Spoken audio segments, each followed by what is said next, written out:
As temperatures soared to 30°C in Britain's heat wave, it all proved too hot and humid for one royal fan who appeared to faint in the crowd in front of His Majesty during King Charles' meet and greet during the centre of Pickering, North Yorkshire. As King Charles was greeted by hundreds of well-wishers on his extended walkabout, a woman fell through the barrier just a couple of meters away from where he was talking to spectators. Get the latest royal news straight to your phone by joining our WhatsApp community. The King turned and looked concerned for a moment as one of his Scotland Yard protection officers and his equerry moved to help her before a number of North Yorkshire police officers stepped in. After the police officers assisted, the monarch continued to chat with the hundreds of people who had gathered on both sides of Pickering's sweltering marketplace. The King worked his way up the hill, chatting to residents and visiting local shops such as a family butcher's, and Birdgate Chocolatiers, where he asked for Kendal mint cake which he said he remembered from expeditions when he was young. Britain has been facing a heat wave as the nation continues to brace for a possible repeat of last year's heatwave as temperatures soar above 30°C for the first time this year. The Met Office has issued tips on keeping cool in the hot weather and keeping hydrated to aid the health of the public, especially if venturing outdoors. Don't miss Charles tours Flying Scotsman as UK's most famous train celebrates centenary. Latest, King to make major change as he prepares for Trooping the Colour debut. Latest, poll, should Prince Andrew vacate Royal Lodge now?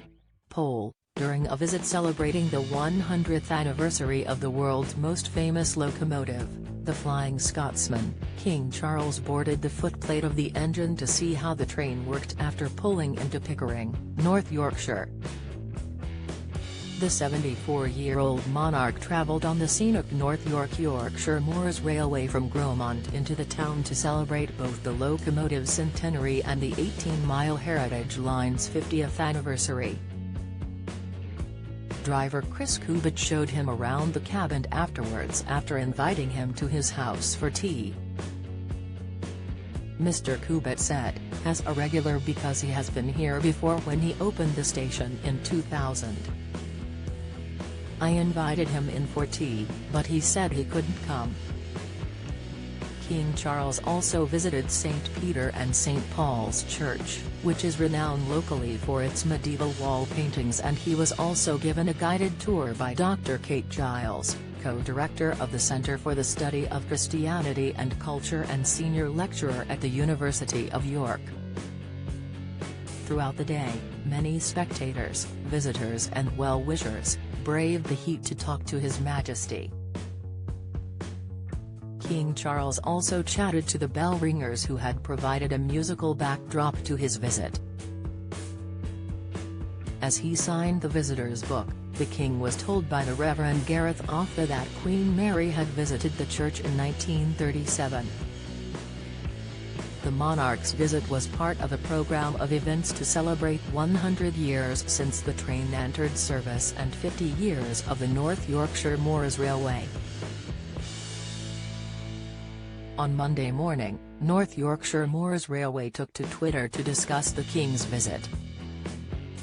They stated that the station welcomes the King to commemorate its 50th anniversary and 100 years of the Flying Scotsman.